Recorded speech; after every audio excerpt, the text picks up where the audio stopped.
Where are we? So what do you have? I have the Facebook. The or IN3 Facebook? Yeah. I'm on my personal Facebook. What are you on? I'm on IG, IN3. IN3 Instagram. So guys, we are live on every channel right now. And we got an actual camera going on for some YouTube action tonight. Okay, so here we go. 19.1. Cam and I were training tonight. While it happened, I happened to start scrolling the gram and saw that actually CrossFit back on the bar here in Scottsdale, Arizona. Shout out to Justin Baumgartner. He posted the workout and I looked at it and instantly was like, well, that's stupid. That was like my first response. Super technical. But we shouldn't be surprised. In typical CrossFit format, it is very doable for virtually every person. There's pretty much nobody that can't do a wall ball. There's pretty much nobody that can't row a calorie. Speak for yourself. Very few people are gonna have to scale this one. So I think CrossFit achieved what they wanted. Now I guess the real question becomes, are we gonna see a shift here where the Open is far less technical and it is quote unquote for everybody? I guess we'll see how the 5 weeks unfold. I guess that's the drama that they wanted to bring. So full transparency, I did not see the Open announcement. Teddy told me Sam Briggs defeated Stephen Fawcett. There was another athlete. And maybe there was one more person, but Sam Briggs won. So, and so, yeah, so I really don't have any, I don't have any visual as to how this played out. This is straight off my head and this is straight looking at it. So this might evolve tonight. Obviously, guys, I will post up the final fuel strategy tomorrow morning as I've had more time to think about it. But so many people have already texted me and reached out to me and asked, like, what do I do? What do I do? So I thought that I would try to give you a little something tonight. So when I look at this workout, first things first, it just looks like a class workout. Like this looks like a classic CrossFit couplet. Obviously leg intensive, stronger individuals that can do 150 wall balls unbroken. I don't think that the legs are gonna get ultra fatigued. Obviously the rate of breathing is gonna get really high, but if you've been conditioning up until this point, this workout is really about knowing yourself. So a couple things we need to establish. There's not a lot that I feel like you need to do tonight or tomorrow before you go into the session. This isn't going to require extra fuel. Remember, if you've been periodizing properly, if you've been following everything we put out, macros applied, like the whole periodization strategy that we give you guys, you know that stepping foot into this workout, you did your due diligence in the off season, you've been ramping your carbohydrates concurrent with adding energy system work back in to the preseason. So we know we're in a good place. We haven't done anything super intensive recently to like really deplete glycogen levels. Our nervous system should be on point. Right now, you should be at a phenomenal place to step foot and really give a good first attempt here. This workout is so hard to talk about from a fuel strategy. Like I literally, right before we went live, I looked at Cameron, I looked at Teddy, I'm like, what the fuck do I even say? Like this is standard CrossFit. So about 90 minutes to 2 hours, I am gonna recommend that you get a protein carbohydrate meal. This is not one that you're gonna wanna eat a lot close to. So for those of you guys that are used to doing 30 minutes, 60 minutes before you train, especially if you're used to lifting heavy, I would not in any way recommend that. I would recommend eating maybe 20 to 30 minutes further away from your workout than you're used to. Obviously, we know closer to a fasted state is going to, empirically, right? There's no science that I've seen on this, but empirically it says you're gonna be able to breathe a little bit better at high intensity. We've seen a lot of these things come to fruition. This is why early morning fasted cardio works so well. Everyone's able to breathe through these things. So that's one thing I definitely recommend. I don't think that this isn't like a powerful type workout. Your ability to row 15 calories, it's not gonna be how quickly you can row them. It's just gonna be literally moving. So doing this workout earlier in the day is probably advisable. You're not gonna need a lot of food in you. In fact, that's just going to probably hamper breathing. That being said, if you're used to training in the afternoon, don't change it just on my account here. But those of you guys that are used to doing aerobic work in the morning, it may not be a bad time to do that. So again, 90 minutes, 2 hours before you train, protein, carbohydrate, low fiber, low fat, something that digests very easily. Make sure your blood sugar is stable, stepping foot in there. You do want to be a little bit hungry stepping foot into this workout. So don't be afraid if you walk into the gym setting and you're a little bit hungry. Super normal. That means cortisol is beginning to elevate. That's putting you in that sympathetic state, that fight or flight type mode where your body is going to be able to perform at its peak. If you've done the periodization properly, you're in a position where that will be advantageous. If you have not done periodization properly, that will not be advantageous. So make sure you know who you are. Secondly, intra-workout, nothing, guys. You should not be stopping intra-workout to be sipping carbohydrates.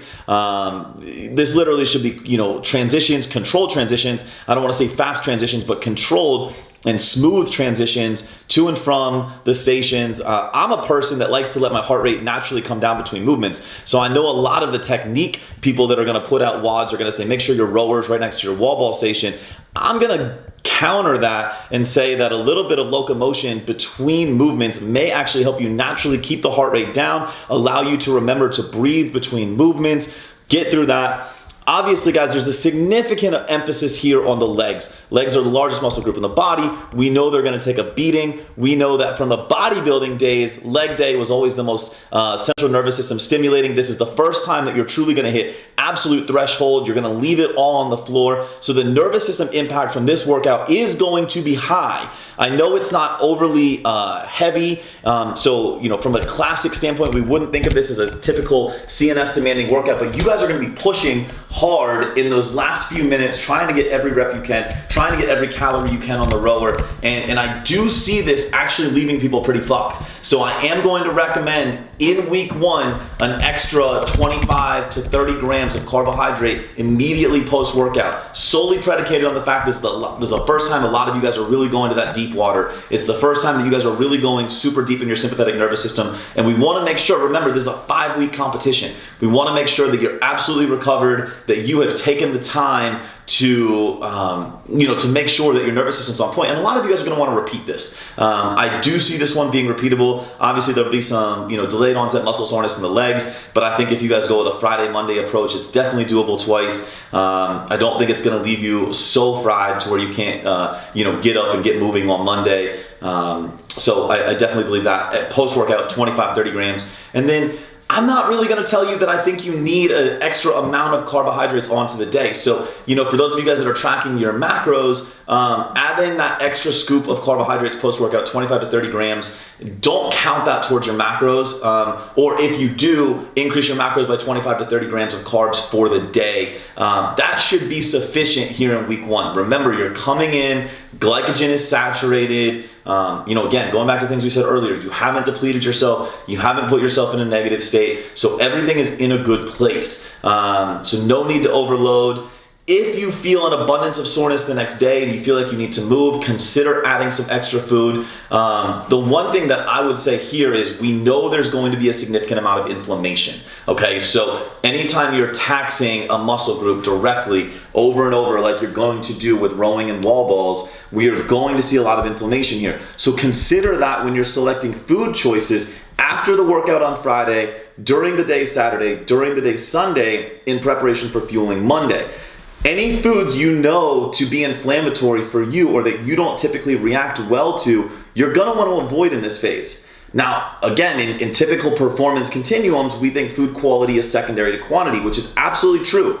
But if we know there's going to be localized inflammation, and if we know we're going to need maximum effort from a specific muscle group, then it does make sense to look at food quality throughout the weekend to make sure we're in a good state to revisit this on Monday.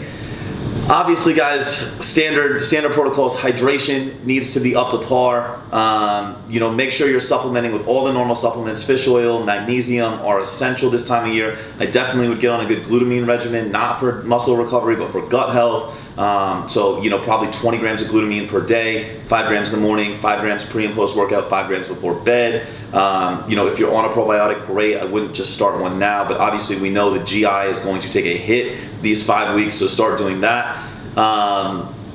Make sure you're getting your sleep, and everything else is on point, guys. This is a really, really simple workout. If you have followed us for any period of time, you are absolutely prepared. Every strategy we have given you relative to how to fuel a workout, how to recover from a workout, it's literally exactly how you're going to treat this. So I don't feel like we need to necessarily change anything. I don't feel like I need to give you anything different. Just be confident, go in, stay controlled, and crush shit, man. Like, you guys put in a year full of work. I haven't done shit, and I'll probably try it, and I'll suck. So I can't wait to hear how much you guys kick my fucking ass. But you know, the truth is this: like, this workout, like I said in the beginning, anybody can do it, which is kind of exciting and kind of boring. But depending on where you're at, like, it's the start of the Open, so we all got to do it. I'm gonna hang out here live on Facebook. If anyone has any specific questions, maybe for 2 or 3 minutes, you know, YouTube, you can pick this up. You know, Instagram and Facebook for IN3, they can pick it up. Guys, I appreciate you guys tuning in. Obviously, like I said, I'm gonna sleep on this a little bit more and see if anything kind of comes to me. If it does, I'll post it up first thing in the morning. If you guys are not on the list, in3nutrition.com. Make sure you sign up for our email list, because we email these protocols out Friday morning. We email out the night before what to do the day of, what to do that night, what to do the next day, and any subsequent repeats. It's something we've been doing for 2 to 3 years now. It's helped a lot of people move themselves through the Open more successfully, and more importantly, set themselves up to recover from the Open, because a lot of us at this point, especially with no more regionals, are not going to be moving on to the next level. So I'm not seeing any questions come through, guys. Obviously, I think this one's really straightforward, so I didn't expect a ton of questions. I don't think it's overly complicated, but no need for extra pre-workout carbohydrates. Eat your pre-workout meal an appropriate amount of time prior to the event. Make sure you're adding extra carbohydrate immediately post-workout. No need to add extra fuel to the end of the day. Prioritize recovery. Make sure that the food that you're consuming between Friday and Monday is anti-inflammatory or at least micronutrient dense and does agree with you. Food, like brand new foods, this is not the time to include brand new foods, so use foods that you're used to. And stay hydrated, stay on your supplement regime, and you should be good to go, guys. Like, that's the bare bones, really simple, and I think you guys will crush it. So if there's any questions, obviously this is gonna stay posted on my Facebook feed. Post up the questions, I'll be sure to reply to them over the course of the next 4 days. We're gonna do this every single week. Thursday night, the workout will come out. Thursday night, we're gonna go live. We're gonna post it to you guys on YouTube, and really looking forward to this. So I'll talk to you guys next week.